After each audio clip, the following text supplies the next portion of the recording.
사람이라면 누구나 하고 싶은 일이 있고 되었으면 하는 어떤 소망 같은 걸 갖고 살지요. 아마 여러분들이 다 삶에 나름대로의 소망이 있을 겁니다. 네, 저희 아들 같은 경우는 삶의 소망이 동물을 한 번이라도 더 보고 동물을 한 번이라도 더 만지는 거예요. 동물 인형에 거의 집이 가득 찼어요. 그렇습니다. 누구나 이런 소망을 갖고 사는데, 그런데 그리스도인들은 단순히 이런 희망사항을 갖고 살아가는 사람들이 아니라 하나님께서 주시는 소망을 품고 살아가는 사람들이라는 거죠. 그 소망을 품고 우리가 지금까지 다뤄왔던 하나님에 대해서 고백하고 예수님을 구주로 영접하고 우리가 교회에서 신앙생활을 함께하고 내가 경건생활을 해나가는 겁니다. 그래서 성경을 보고 있으면 이 소망을 여러 가지 언어로 표현해 주는데, 그 중에서도 가장 대표적인 언어는 아마 천국일 겁니다. 천국 소망. 그래서 예수님께서 우리에게 들려주신 천국에 대한 여러 가지 비유들, 말씀들이 있는데요, 이번 주랑 다음 주 2주간에 걸쳐서 그 말씀들을 좀 같이 살펴보려고 합니다. 그러면서 우리 삶에 주어진 천국의 소망에 대해서 한번 되새겨보고, 또 내가 천국을 소망하면서 살아가는 삶이란 뭘까에 대해서 함께 묵상하고 고민해보는 그런 시간이 되었으면 좋겠어요. 그래서 우리가 한번 말씀을 귀를 쫑긋 열고 한번 다가가 보도록 하겠습니다. 자, 오늘 읽은 말씀은 세 가지의 비유를 같이 읽어봤습니다. 세 가지의 비유. 이 말인즉슨 제 말씀은 파트 3로 나눠져 있다. 그래서 세 번째라고 제가 얘기하면 다 끝났구나라고 하시면 된다라는 거, 여러분 제가 마지막을 예고해 드렸으니까 그 마지막을 소망하시면서 달리시기 바랍니다. 자, 누가 아멘했 누가 아멘한 것 같은데, 네, 여러분 마지막이 있다는 건 소망할 바가 있다는 거예요. 소망을 가지고 말씀을 들어봅시다. 자, 먼저 마태복음 13장 1절부터 9절 말씀을 살펴보겠습니다. 이 말씀은 여러분들이 한 번쯤은 다 들어보셨을 비유예요. 예수님께서 어떤 이야기를 하시냐, 씨 뿌리는 사람의 이야기를 전해주십니다. 씨 뿌리는 사람. 씨를 이렇게 뿌리고 보니까 크게 세 가지, 아니 좀 더 세분하게 구분하면 네 가지 결말을 맞이하더라는 거예요. 자, 어떤 씨는 뿌렸더니 어디로 갔습니까? 길가에 떨어졌습니다. 길가에 떨어져서 땅에 심기기도 전에 새의 먹이가 돼버려서 사라져버렸대요. 첫 번째 결말. 두 번째 결말, 어떤 씨는 땅에 뿌려지긴 했는데 앞불싸 그 땅이 흙은 얇게 깔려있고 밑에가 돌이네 해가지고 뿌리를 깊이 못 내린다는 거예요. 그래서 뿌리를 깊이 못 내리니까 조금만 날이 더워지니까 말라 비틀어졌다고 합니다. 자, 세 번째 씨는 어디 갔나 했더니 흙으로 갔는데 거기가 가시덤불이네. 가시덤불로 가서 거기도 뿌리를 깊게 못 내려서 곧 넘어지고 말았다라고 얘기합니다. 자, 근데 그 중에서 어떤 씨들은 어디에 심깁니까? 좋은 땅에 심겨서 어떻게 된대요? 네, 100배, 60배, 30배. 근데 우리는 낮은 거에서 높은 걸로 가는 게 기분 좋으니까 30배, 60배, 100배의 결실을 맺게 되더라, 자라나더라 라고 이야기를 하십니다. 자, 저는요 이 말씀이 되게 현실적인 얘기라고 생각을 해요. 이 말씀이 되게 현실적인 얘기입니다. 제가 올해는 별로 이렇게 많이 하지 않았는데 담임 목사님하고 한번 저기 교회 뒤텃밭에 그 씨를 심어본 적이 있거든요. 갓 아시죠? 갓김치? 갓씨하고 시금치 씨를 심은 적이 있었어요. 고랑을 딱 파가지고. 심지어 이렇게 이 말씀처럼 흙 뿌리지도 않았어요. 하나하나 정성스레 심어줬습니다. 하나하나 고랑을 파고 흙을 파가지고 흙 속에 속속속 넣어줬어요. 똑같이 흙을 갈고 똑같은 비료를 넣어주고 같은 정도로 씨를 심고 같은 정도로 물을 뿌렸거든요. 그런데 자라나는 결과물이 천지차이입니다. 진짜 천지차이더라고요. 같은 밭 같은 식물인데도 잘 자라나는 애도 있고 아예 싹조차 안 나는 씨도 있더라고요. 어떤 씨는 몇 번을 수확할 만큼 자라는데 어떤 씨는 아예 보이지도 않고 사라지는 걸 전 봤습니다. 그래서 전 이 말씀이 되게 현실적인 것 같아요. 자, 그러면 예수님께서 이 현실적인 얘기를 통해서 우리에게 전하고자 하시는 메시지가 뭘까? 여러분 마태복음서에 감사하셔야 되는 게 마태복음서는 이 비유의 해설을 달아놨어요. 여러분 마가복음 보시면 해설이 없거든요.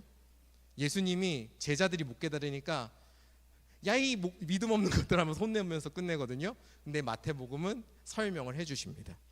18절에서 23절을 보면 예수님께서 이 말씀을 통해서 전하고자 하는 메시지가 무엇이었는지 설명해 주시는데요. 그 말씀에 따르면 하나님께서 우리에게 주시는 천국의 메시지, 천국의 복음, 그리고 그 복음이 주는 소망이 우리의 삶을 풍성하게 만든다라는 어떤 결론에 이르게 됩니다. 한번 우리가 차근차근 살펴보면 좋을 것 같아요. 자, 길가에 뿌려진 씨, 뭔가 말씀을 보니까 길가에 뿌려진 씨는 이겁니다. 복음을 듣고도 깨닫지 못해 흘려보내는 사람들입니다. 네, 말씀을 듣는데 그냥 지나가는 거예요. 나한테 들어오지 않고 다 흘려 지나가는 겁니다. 아무렇지 않게 그 씨를 내버려 두니까 어떻게 돼요? 순식간에 없어질 수밖에 없습니다. 악한 사람이 와서 가져갈 수밖에 없고 유혹이 와서 뺏어서 갈 수밖에 없습니다.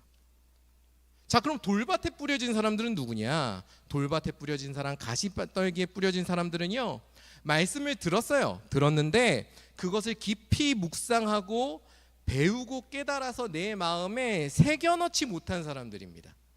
그러니까 우리가 말씀을 들으면 그거를 곱씹고 상고해서 내 것으로 만들어가는 과정이 필요하다고 예수님 말씀하시는 거예요. 근데 그거를 하지 않아서 그냥 뿌리가 얕게 내려진 사람들을 얘기합니다. 그래서 이 사람들은 인생의 어려움을 겪거나 염려를 겪거나 박해를 받거나 세상의 유혹을 마주하면 결국에 흔들리고 무너져 버린다라고 말씀하시죠. 자, 그러나 씨가 좋은 땅에 뿌려진 사람들은 어떻습니까? 우리 성경 갖고 계시니까 23절의 말씀 한번 같이 읽어볼까요? 마태복음 13장 23절의 말씀 시작.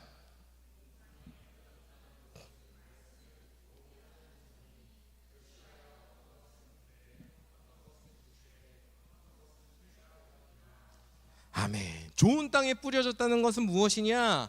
말씀을 잘 듣고 그 말씀을 내 마음까지 받아들여서 그 말씀을 묵상하고 내가 다시 배우고 곱씹으면서 더 깊이 깨닫는 사람이라고 말씀합니다. 하나님께서는 그렇게 말씀을 곱씹고 깨닫는 사람이 어떤 결과를 맞이한다? 30배, 60배, 100배의 어떤 결실, 삶의 풍성함, 삶의 변화, 감사함, 기쁨들이 피어날 것이다 라고 약속을 하시는 거죠. 그런즉 우리가 천국 소망을 가질 때 가져야 될 자세가 무엇일까요? 말씀을 내가 잘 받아들이도록 마음을 열고 그 말씀을 마음에 깊이 품어서 곱씹고 깨닫기 위해서 또 기도하는 그런 자세가 필요하다라는 겁니다. 그럼 그런 자세를 가지고 우리가 천국 소망을 다시 살펴본다면 이 천국 소망은 단순히 우리의 관심을 내세로 돌리는 게 아니에요. 난 죽어서 천국 가니까 이걸로 끝, 이게 아니라는 겁니다. 천국 소망은 우리의 관심을 내세로 돌려서 현실에 관심을 못 갖게 만든다거나 우리의 삶을 빈곤하게 만든다는 어떤 비판하는 사람들이 있거든요. 그런 비판과는 달리 천국 소망은요, 어떤 그런 극락왕생이나 내가 죽어서 편한 데 갈 거야 이런 이야기가 아니라 하나님께서 우리의 삶 가운데 계속해서 풍성한 것을 이루시고 그 풍성함을 완성해 가신다라는 약속의 이야기예요. 그러니까 우리가 천국 소망을 품고 살아간다는 건 무엇이냐면 내가 이 땅에선 그냥 어찌저찌 살다가 죽어서 하나님 품에 안겨서 안식한다 이 얘기가 아니고요. 하나님께서 우리의 삶을 완성하실 것을 약속하시기 때문에 지금 내가 물론 크고 작음의 차이는 있겠지만 하나님께서 주시는 열매들을 하나하나 누려가면서 기뻐하면서 감사하면서 천국의 삶을 살아간다라는 의미라는 겁니다. 그래서 우리가 그 약속을 바라보면서 내가 하나님과 동행하고 하나님께 순종하는 우리의 삶이 결코 헛되지 않다라는 이야기를 주시는 거죠. 그렇기 때문에요, 천국 소망을 제대로 품은 사람들을 보잖아요. 오히려 매일매일을 더 치열하게 살아갑니다. 천국 소망을 품은 사람들은요, 오히려 매일매일을 더 기쁘게 살아갑니다. 더 선한 삶을 살기 위해 노력하고요, 더 거룩한 삶, 더 의로운 삶을 살아가기 위해서 날마다 스스로를 돌아보고 또 내가 할 수 있는 최선을 다하고 내가 만나는 한 사람 한 사람을 존귀하게 대하고 사랑하려고 노력합니다. 그리고 어떤 상황에서 나에게 주어진 것들을 감사하면서 인내하면서 받아들이려는 마음이 생겨납니다. 왜? 하나님께서 그 모든 것들을 품으셔서 우리를 완성시키신다는 약속이 있기 때문이죠. 그것이 천국 소망이 우리에게 주는 놀라운 변화인 겁니다. 여러분, 혹시 우리가 살아가면서 삶이 무기력하실 때가 있습니까? 혹은 내가 살아가다가 내가 길을 잃었다, 혹은 내가 방황하고 있다라고 느껴지실 때가 있습니까? 그렇다면 복음이 주는 천국 소망, 내 인생길을 인도하시고 끝내 완성하신다는 그 하나님의 약속이 주는 소망을 다시 우리는 마음에 품어야 됩니다. 그리고 그 약속을 곱씹어서 내 삶에 새겨 넣어야 되는 거죠. 그 소망을 품고 오늘 하루 나에게 일용할 양식을 주시고 내가 감당할 일들을 주시는 그 일들을 내가 감당케 하게 하여 주시옵소서. 우리가 그렇게 기도한다면 하나님께서 그 기도에 응답하실 것이고요, 여러분의 삶에 여러분들이 예상 못했던 풍성함들을 맺게 하실 겁니다. 여러분들이 그 믿음을 가지고 천국 소망을 바라보시기를 전 소망하고 축복합니다. 자, 우리 이어서 두 번째 비유를 한번 같이 살펴볼까요? 24절부터 30절의 말씀인데요. 자, 24절에서 30절도 씨 뿌리는 사람이 나옵니다. 천국은 씨를 뿌리는 주인이다 라고 얘기 나오는데, 어떤 주인이 좋은 씨를 이렇게 뿌립니다. 좋은 씨를 뿌렸어요. 좋은 씨를 뿌리면 당연히 좋은 열매가 맺겠죠, 그죠? 그런데 문제가 생깁니다. 나중에 보니까 좋은 싹만 난 게 아니라 뭐도 같이 났어요? 네, 가라지. 네, 발음 잘못하면 차고가 되나? 가라지가 차고인가? 어쨌든 그거 말고 가라지, 잡초가 난다. 잡초가 난 거죠. 쓸데없는 것들이 같이 자라난 겁니다. 죄송해요. 네, 자, 어떻게 된 일인가 보니 주인이 잠자는 동안 원수가 찾아와서 뭐 한 거예요? 가라지를 더 뿌리고 간 거예요. 네, 안 그래도 잘 자라는 잡초들인데 그걸 잡초를 막 뿌리고 갔으니 난리가 난 거죠. 여러분, 보통 우리 농활 갔던 우리 지체들은 아마 잘 아실 텐데, 농촌 선교 갔던 지체들은 아실 텐데, 보통 잡초나 가라지가 자라면 어떻게 합니까? 바로바로 뽑습니다. 왜냐하면 신기하게 잡초나 가라지가 땅의 양분을 더 빨리 잡아먹고요, 땅을 다 빨리 덮어버려요. 네. 우리 그 저랑 같이 했던 3인방, 저랑 같이 우리 지원 형제랑 우리 유아 형제, 우리 엄청났잖아요. 아시죠? 네, 이따가 셀 모임할 때 얘기하세요. 그 잡초에 대해서. 네, 그 잡초가 엄청나게 빠르게 자라고 엄청나게 빠르게 복구되고 땅을 덮어버리고 작물들을 방해하기 때문에 날마다 제거를 합니다. 네, 그래서 이런 정기적으로 미리미리 제거를 해서 그 좋은 곡식들을 지키는 거죠. 좋은 열매들을. 그런데 오늘 말씀의 주인은 그런 관점에서 보면 좀 독특합니다. 가라지를 어떻게 하래요? 미리 뽑지 않고 추수 때까지 가만히 내버려 두라고 하는 거예요. 그래서 추수할 때가 오면 어떻게 해요? 가라지를 먼저 다 뽑아서 불살라 버리고 그 다음에 곡식을 따로 모아서 곡간에 저장해 두라라고 말씀합니다. 하나님께서는 감사하게도 이 말씀도 우리에게 해석을 해주셨습니다. 36절부터 43절에 보면 나와요. 자, 어떻게 설명하시냐면 간단합니다. 좋은 씨를 뿌리는 주인은 누구실까요? 우리한테 복음을 주시고 하신 분 누구세요? 예수님이십니다. 인자세요. 인자, 예수님이 뿌리는 좋은 씨는 천국의 자녀들이고 가라지는 악한 원수, 사탄의 자녀들이다라고 얘기를 합니다. 그래서 마태복음 13장 40절부터 42절은 이렇게 말씀을 합니다. 제가 한 절씩 한번 읽어볼게요. 그런즉 가라지를 거두어 불에 사르는 것 같이 세상 끝에도 그러하리라. 인자가 그 천사들을 보내리니 그들이 그 나라에서 모든 넘어지게 하는 것과 또 불법을 행하는 자들을 거두어내어 풀무불에 던져 넣으리니 거기서 울며 이를 갈게 되리라. 아멘. 네, 어제 이렇게 찬양팀이 말씀 묵상하시다가 요 가라지나 이런 것들 때문에 좀 묵상하실 때 많은 이야기를 하셨다고 제가 전에 들었는데요. 말씀을 차근차근 살펴보면 우리의 또 신앙의 유익을 얻을 수 있습니다. 한번 같이 가보시죠. 자, 이 말씀이 우리에게 주는 메시지, 한 가지 분명한 메시지가 있습니다. 뭐냐면 천국의 역사 혹은 천국의 소망에는 동전의 양면이 있다는 거예요. 천국의 역사라고 하는 표현이 좀 더 정확하겠네요. 자, 한편으로는 천국이란 어떤 역사입니까? 추수되어서 곳간에 들어가는, 이걸 구원이라고 표현할 수 있겠죠. 구원의 경험인 반면에 동일한 천국이 어떤 경험일 수 있다? 뽑혀서 불사름을 당하는, 여기서 이를 갈며 울게 된다고 했는데 즉 심판의 경험이기도 하다라는 거죠. 여러분, 성경을 보면 참 흥미로운 게 뭐냐면요, 하나님의 구원이 따로 있고 하나님의 심판이 따로 있지 않아요. 하나님이 역사하실 때 하나님의 구원과 심판이 동시에 같이 일어납니다. 성경은 하나님의 심판과 구원이 같은 역사라고 강조해 왔어요. 이렇게 생각하시면 됩니다. 여러분, 우리가 같이 모여 있지만 같은 걸 경험해도 서로 다 감상이 다르지 않아요? 우리가 어떤 영화를 봤습니다. 영화를 보는데 같은 영화를 봐도 누군가는 시간 가는 줄 모르고 즐거워하고 감동을 받을 수도 있고요. 누군가는 같은 영화를 봤는데 취향에 안 맞아서 지루하거나 혹은 나에게 전혀 안 맞아서 너무 끔찍할 수도 있습니다. 그렇잖아요. 같은 걸 봐도 그렇습니다. 하나님의 역사 천국도 마찬가지라는 겁니다. 하나님을 믿고 순종하는 이에게는 하나님이 역사하시는 그 순간이 우리에게 뭘로 경험되는 거예요? 너무나도 기쁜, 무엇과도 바꿀 수 없는 구원으로 경험되는 거예요. 그래서 기쁨과 감사가 넘치는 겁니다. 반면에 하나님을 믿지 않고 하나님께 순종하지 않고 나를 주인으로 살아갔던 사람들에게는 하나님이 오시는 역사 자체가 어떻게 경험되는 거예요? 너무나도 나를 고통스럽게 하는 거예요. 나를 끔찍하게 만드는 겁니다. 심판으로 경험되는 거죠. 저는 이렇게 천국과 심판을 같이 이야기하는, 이 천국의 소망에서 이 두 가지를 같이 이야기하는 것이 우리 삶에 되게 중요한 유익이 있고 또 위로가 있다고 생각을 합니다. 여러분, 우리의 삶을 생각해 보세요. 이 구원과 심판을 생각하실 때요, 나 말고 다른 사람 생각하지 마시고요, 나를 한번 생각해 보십시오. 내 삶을 밭으로 한번 그려 보십시오. 우리의 삶 자체가 어떻습니까? 좋은 곡식과 가라지가 뒤섞여 있는 혼돈의 바구니 아니에요? 혼돈의 도가니 아닙니까? 여러분들 좋은 곡식만 갖고 있는 분 계세요? 없을 거예요. 다 가라지가 잔뜩 핀다고요. 그래서 그 어떤 신학자들, 어떤 영성가들이 이렇게 얘기했단 말이에요. 매일매일마다 내 잡초를 걸러내지 않으면 내 마음의 잡초가 이만큼이나 날마다 피어나더라. 이런 얘기를 한단 말입니다.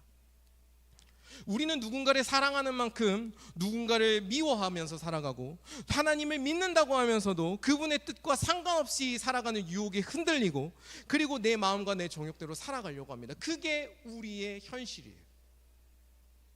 그런데 이 천국 소망은 우리에게 분명한 약속을 한 가지 주는 겁니다. 우리가 하나님의 말씀을 귀 기울이며 살아가려고 하고, 하나님을 의지하면서 그래도 살아가려고 하고, 그리고 하나님과 동행하면서 살아갈 때 우리에게 무엇이 약속된다? 우리 삶 안에서 좋은 곡식과 가라지가 분리되는 일이 일어날 것이다.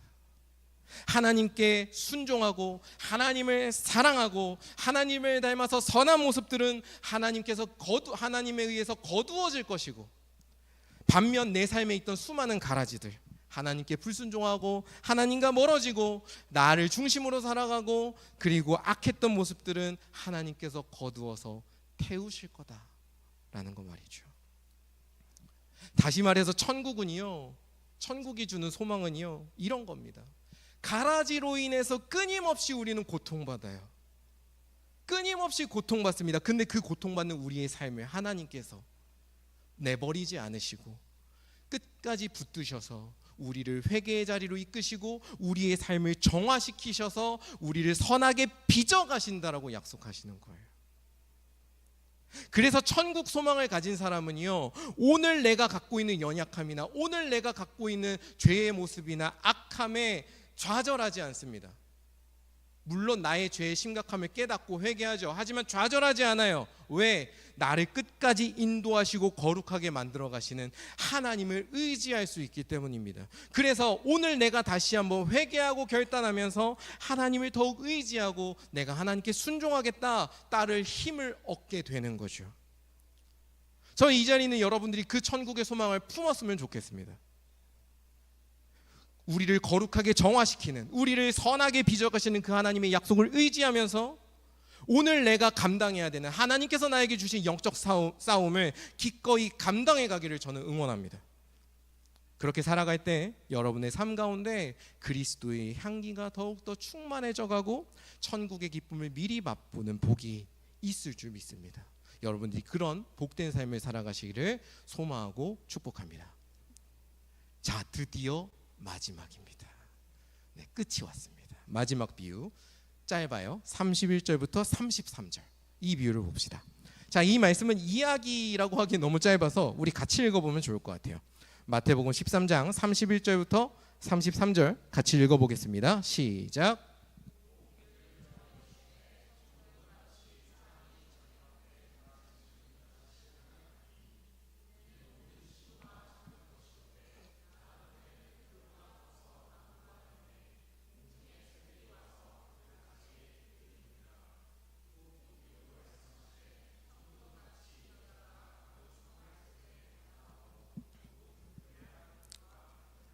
아멘. 예수님께서 천국을 뭐와 같다고 말씀하십니까? 겨자씨 한 알과 같다. 겨자씨 한 알과 같다. 예전에도 제가 잠깐 말씀드린 적이 있는데 겨자씨는 정말 작디 작은 씨앗입니다. 여러분 손에 겨자씨를 놓으면 보일까 말까 할 정도의 크기예요. 궁금하시면 이따가 모이셨을 때 한번 인터넷으로 검색해 보시기 바랍니다. 겨자씨 검색해 보세요. 근데 그 작은 씨앗이 너무나 작아 보이는데 그게 땅에 심기기만 하면 어떻게 된대요? 온갖 생명이 깃들 수 있는 나무처럼 크게 자라난다라고 말씀을 합니다. 제 생각이 좀 과장인 것 같아요. 이게 자라나긴 하는데 그 새가 앉을 수 있을 만큼 나무로 자랄까? 여러분 한번 검색해 보세요. 제가 봤을 때 그 정도는 아닌데 예수님께서 비유니까 우리에게 좀 강조하신 것 같아요. 이 크기를 우리한테 강조하신 것 같습니다. 이어지는 누룩 비유도 마찬가지죠. 누룩을 조금만 넣어도 어떻게 돼요? 반죽이 몇 배나 부풀려진다는 거죠. 제가 요즘 우연히 쇼츠를 보다가 그 이탈리아 사람들이 피자 만드는 걸 보게 됐는데 피자 반죽이 무슨 진짜 찰랑찰랑 하는 거예요. 이게 누룩을 넣어서 진짜 이렇게 부은 거죠. 그래서 막 그 조금만 탁 대도 이렇게 쫙 넓어지고 이런 걸 봤는데 그렇게 된다라는 얘기를 하는 겁니다. 자, 예수님께서 말씀하십니다. 천국의 씨앗이 심겼다. 천국의 씨앗이 심긴 사람들을 통해서 어떤 일이 일어나느냐? 예상할 수 없을 정도로 놀라운 일들이 일어난다라고 말씀을 하십니다. 천국의 소망을 품고 하나님께 순종하는 사람들의 수고, 그 모든 것들이 어떻게 열매를 맺느냐? 너무나도 풍성하고 커다랗고 귀한 열매를 맺게 될 거다 약속을 하시는 거예요.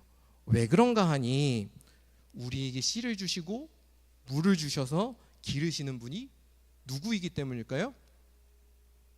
그렇죠. 전능하시고 선하신 하나님이시기 때문입니다. 그 이야기를 하는 거예요. 이 말씀은요, 우리에게 위로를 준다고 저는 생각을 합니다. 여러분, 우리가 솔직히 생각해 보면 천국의 역사, 하나님이 일으키시는 역사는요, 지금 우리에게 너무나 미미하게 보일 수 있을 것 같아요. 나한 사람이 복음을 전한다고 전도가 될 것 같지도 않고, 나 하나 순종한다고 세상이 바뀔 것 같지 않죠. 내가 그렇게 해가지고 내가 이렇게 힘들 바에야 차라리 세상의 기준에 맞춰 살아가는 게 내 삶에 더 도움이 될 것처럼 느껴집니다. 이거는 우리가 세월을 흘러가면 흘러갈수록 더 그런 느낌들을 많이 받게 되는 것 같아요. 아니, 사실 하나님께서 그냥 이런 거 다 차치하고 하나님께서 우리에게 베푸시는 것만 다 하나씩 헤아려 봐도 우리가 하고 있는 순종이라든가 우리가 하는 고백들은 정말로 겨자씨만도 못한 아무것도 아닌 것일지도 모르겠습니다. 우리가 뭘 한다고 하나님께서 더 위대해지실까요? 전 그렇지 않다고 생각을 합니다.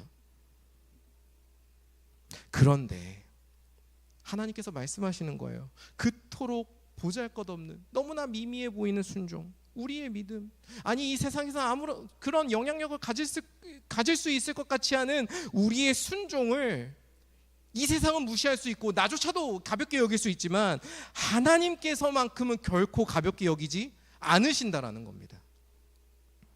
오히려 그 작은 것을 기쁘게 받으시고요, 사용하신다라는 거죠. 나는 1원을 냈어요. 근데 하나님은 10만 원, 100만 원어치로 받으신다. 이런 겁니다. 그렇게 우리의 작은 것들을 사용하셔서 우리를 통해 커다란 나무를 길러내시고 가득 부푼 반죽을 만드시겠노라고. 즉 이 세상에 놀라운 변화를 이끌어내고 선한 열매를 맺겠다고 하나님의 역사를 그 우리의 작은 순종을 통해서 이루시겠다고 지금 약속을 하시는 거예요. 이게 천국이 우리에게 주는 소망입니다. 여러분 한번 생각해 보십시오. 세상 그 어디서 우리를 이토록 귀하게 소중하게 대해줍니까? 세상은요, 더 많은 걸 해내라고 우리한테 요구하지 않아요?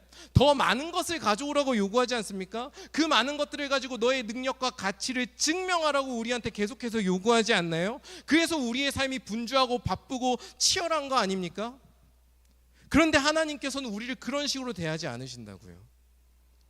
그분은 우리의 부족한 것, 우리의 모자란 것을 버리거나 가치 없다고 하지 않으시고 그 작은 것을 기쁘게 받으셔서 선하게 사용하시는 분이라는 겁니다.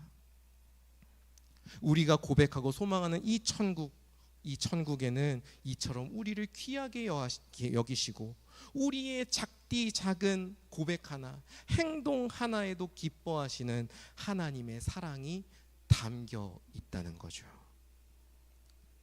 여러분, 이 세상을 살아가면서 나 홀로인 것 같습니까? 내가 너무나 작다고 느껴지십니까? 세상이 나를 알아주지 않는 것 같아서 힘드십니까? 그렇다면 언제든지 나를 품고 안아주시고 나를 귀하게 써주시고 높이 들어서 선한 일에 사용해 주시는 하나님께서 베푸시는 그 천국 소망을 품으시기를 바랍니다. 그 소망이 오늘 여러분으로 하여금 작은 일 하나에 더욱더 충성할 수 있게 하고 그 작은 일 하나에 충성하는 기쁨을 누리게 할 것입니다. 여러분들이 그 천국 소망을 가지고 여러분들에게 주어진 삶의 작은 기쁨들을, 여러분 삶에 가득히 둘러싸고 있는 하나님이 주시는 기쁨과 감사들을 누리는 사람들이 되기를 소망하고 축복합니다. 자, 우리가 예수님의 비유를 살펴보면서 천국 소망에 대해서 생각해 봤습니다. 말씀을 맺으면서 저는 여러분들이 한번 스스로에게 질문해 보셨으면 좋겠어요. 나는 천국을 소망하며 살아가는가? 나는, 지금 이 자리에 있는 나는, 이 시대를 치열하게 살아가는 나는 천국을 소망하면서 살아가고 있는가? 내 시선이 천국을 향하고 있는가라고 말이죠. 여러분, 저는 소망이 우리의 삶을 변화시킨다고 확신합니다. 내가 바라는 것에 내 삶이 맞춰져 간다고 저는 믿어요. 그런 점에서 저는 여러분들이 그리스도인으로서 천국을 소망하며 천국을 바라보며 살아가기를 간절히 원합니다. 천국을 소망한다는 것은요, 우리의 참된 본향을 소망한다는 것이고요, 우리 삶의 참된 목적을 바라보고 소망한다는 뜻이기 때문이죠. 천국을 소망하면서 살아갈 때 여러분의 삶에 지금까지 보이지 않았던 하나님이 주시는 풍성함이 있을 겁니다. 여러분이 천국을 바라보면서 나의 경건과 절제에 힘쓸 때 여러분의 삶이 거룩하게 빚어져 가는 것, 완성되어 가는 것을 경험하게 될 것입니다. 그리고 여러분이 천국을 바라보면서 오늘 내가 드릴 수 있는 작은 순종과 작은 고백을 실천하고 결단할 때 하나님께서 여러분들을 통해서 베푸시는 기쁨의 열매를 맛보시게 될 겁니다. 이 자리에 있는 우리 청년들이 이처럼 천국의 소망을 품고 살아가기를 다시 한번 축복합니다. 제가 반복한다는 건 중요하다는 거예요. 그만큼 강조하고 싶어서 그렇습니다. 여러분, 그 천국의 소망을 품고 우리의 모임과 삶 구석구석마다 하나님이 주시는 기쁨과 하나님이 주시는 감사와 하나님이 주시는 놀라움들이 넘쳐나는 그런 여러분들의 삶이 되기를 주님의 이름으로 간절히 축원합니다. 우리 함께